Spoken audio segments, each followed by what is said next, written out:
नमस्कार साथियों, स्वागत है आपका अपने YouTube चैनल वाईके ऑनलाइन एजुकेशन में। उम्मीद है आप सब लोग स्वस्थ होंगे, मस्त होंगे और अपनी पढ़ाई में व्यस्त होंगे। दोस्तों, यहाँ पे अभी जो सहायक लेखाकार परीक्षा हुई है उत्तराखंड में, तो उसका जो पेपर है उसको मैं आज आपको सॉल्व करके बताऊंगी हिंदी का। तो बने रहिए आप वीडियो में लास्ट तक और अपने दोस्तों के साथ शेयर करते रहिए। यदि आप चैनल पर नए हैं तो सब्सक्राइब ज़रूर कीजिएगा। और यदि आप किसी भी एग्ज़ाम की तैयारी कर रहे हैं तो जहाँ पे हिंदी कंपलसरी है तो आप मुझसे जुड़ सकते हैं। मैं यहाँ पर कॉम्पिटिटिव एग्ज़ाम्स के अंदर जो हिंदी पूछी जाती है, सामान्य हिंदी, उसकी यहाँ पे तैयारी करवाती हूँ। तो आप लोग जुड़े रहिए। और क्योंकि जो ये पेपर है जिन लोगों का था वो लोग तो देखेंगे ही, जिनका नहीं था वो लोग भी ज़रूर देखिए, क्योंकि जो पैटर्न है आपका पेपर का वो लगभग सेम है। सिलेबस आपका सब में एक जैसा है हिंदी का। तो आप लोग ज़रूर देखिए किस टाइप के आपके प्रश्न बनेंगे। इससे आपको थोड़ा एक अपने पेपर की तैयारी आपकी अच्छी हो जाएगी। तो चलिए शुरू करते हैं। देखिए, सबसे पहला प्रश्न है इसमें, निम्नलिखित शब्दों में से शुद्ध शब्द का चयन कीजिए। तो वर्तनी शुद्धिकरण एक टॉपिक है आपके पास, वर्तनी शुद्धि, तो उससे ये प्रश्न पूछा गया है। तो देखिए, थोड़ा सा यहाँ पे जो पेपर जो मुझे भेजा गया है जिनके द्वारा, वो थोड़ा साफ़ नहीं आया है। तो लेकिन इसमें स्पष्ट रूप से ये भी गलत हो जाएगा, ये भी गलत है, ये भी गलत है। जो दृष्टा है वो इस तरह से लिखा जाता है, तो इसकी वर्तनी जो है वो दृष्टा होती है। ठीक है, तो ए ऑप्शन इसका सही हो जाएगा।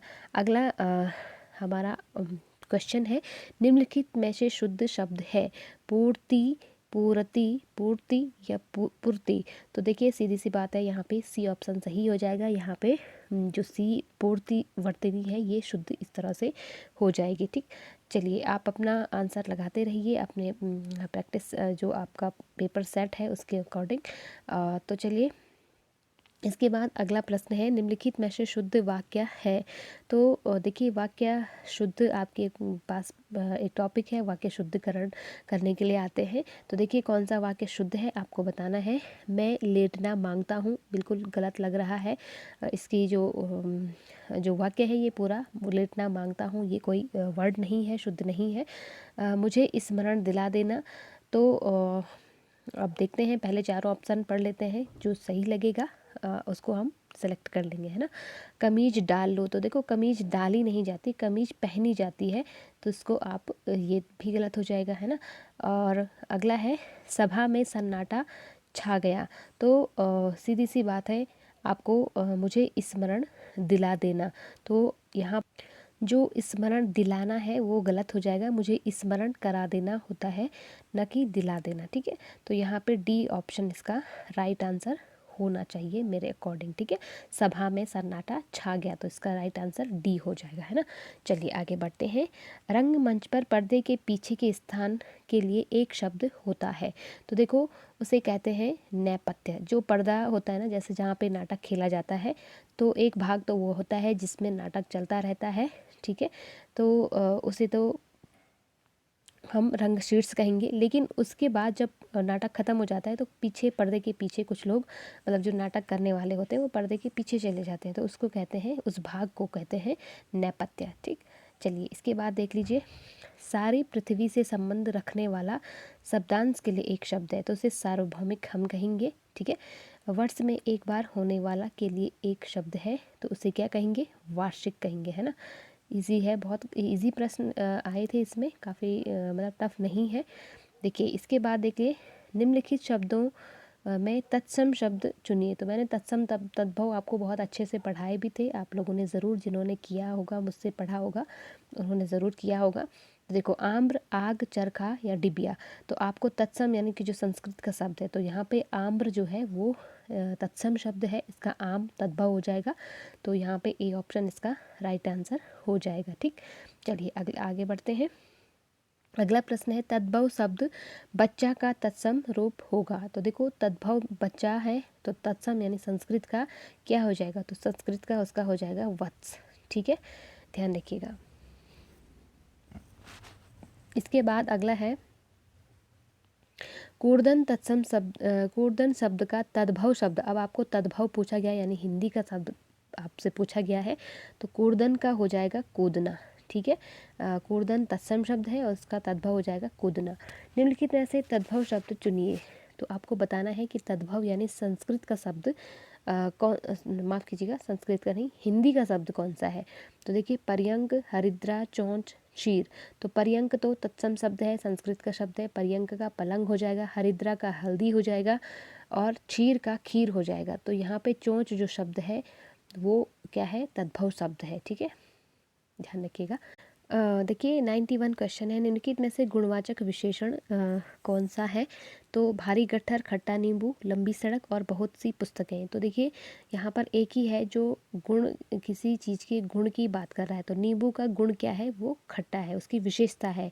तो जहाँ पर जो किसी शब्द की विशेषता बताई जाती है, नींबू की विशेषता क्या है कि वो खट्टा है, तो इसलिए यहाँ पे बी ऑप्शन इसका सही हो जाएगा, ठीक है।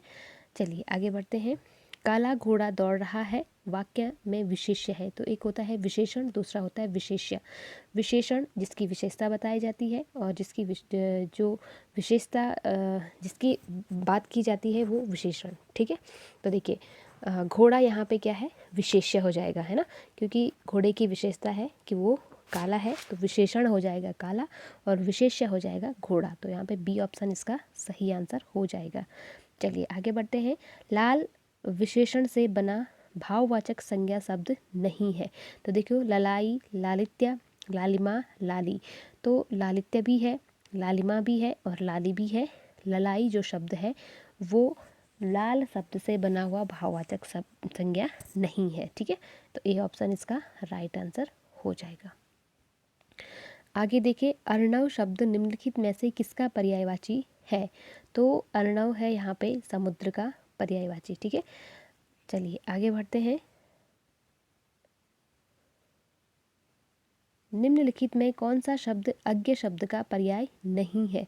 अनभिज्ञ, अज्ञानी, विज्ञ या मूर्ख। तो देखिए यहाँ पे जो विज्ञ शब्द है वो अज्ञ का पर्यायवाची नहीं है, बल्कि उसका विपरीत है। अज्ञ का मतलब, अ का मतलब होता है नहीं, ज्ञ का मतलब ज्ञानी। तो जिसको कोई ज्ञान नहीं है तो वो अनभिज्ञ भी होता है, अनभिज्ञ भी उसी का पर्याय है, ठीक है। जिसको कोई ज्ञान ना हो, अनभिज्ञ। अज्ञानी भी वही होता है और मूर्ख भी वही होता है, ठीक है। विज्ञ का मतलब होता है वी मतलब विशेष या बहुत ज़्यादा, ज्ञ मतलब ज्ञानी। तो विशेष जानकारी या विशेष ज्ञान रखने वाले को कहते हैं विज्ञ, और उसका विलोम पूछा जाए तो अज्ञ हो जाएगा, लेकिन यहाँ पे पर्याय पूछा जा रहा है तो वो विज्ञ नहीं है, ठीक है। तो सी ऑप्शन इसका सही आंसर हो जाएगा। आगे बढ़ते हैं। निम्नलिखित में से सिंह का पर्यायवाची शब्द है। सिंह मतलब शेर, तो ए ऑप्शन यहाँ पे हो जाएगा। शेर का केवल एक ही पर्यायवाची है, सिंह मतलब केसरी, ठीक है। विहग तो पक्षी का हो जाएगा। गजपति कहते हैं हाथी को, और खर ये यहाँ पे इसका आंसर नहीं है, ठीक है।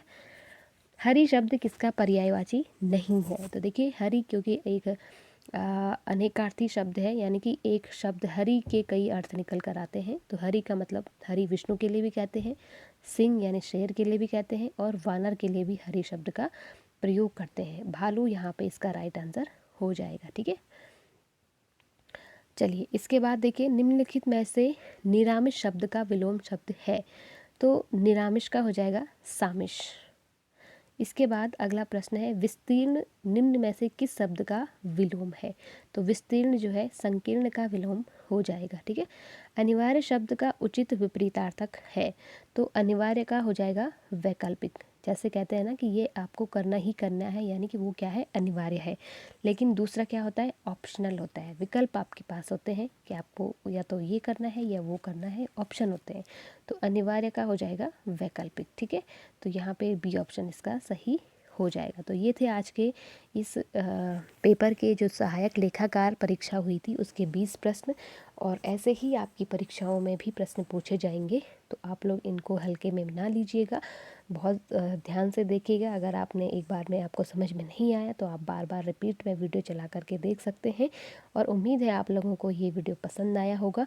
आप यदि एनसीईआरटी की हिंदी भी पढ़ना चाहते हैं तो आप मुझसे जुड़ सकते हैं, और यदि आप लेक्चरर हिंदी एलटी हिंदी की तैयारी कर रहे हैं तो भी आप मुझसे जुड़ सकते हैं, क्योंकि मैं यहाँ पर हिंदी ही पढ़ाती हूँ और व्याकरण तो यहाँ पे हमारा चल ही रहा है।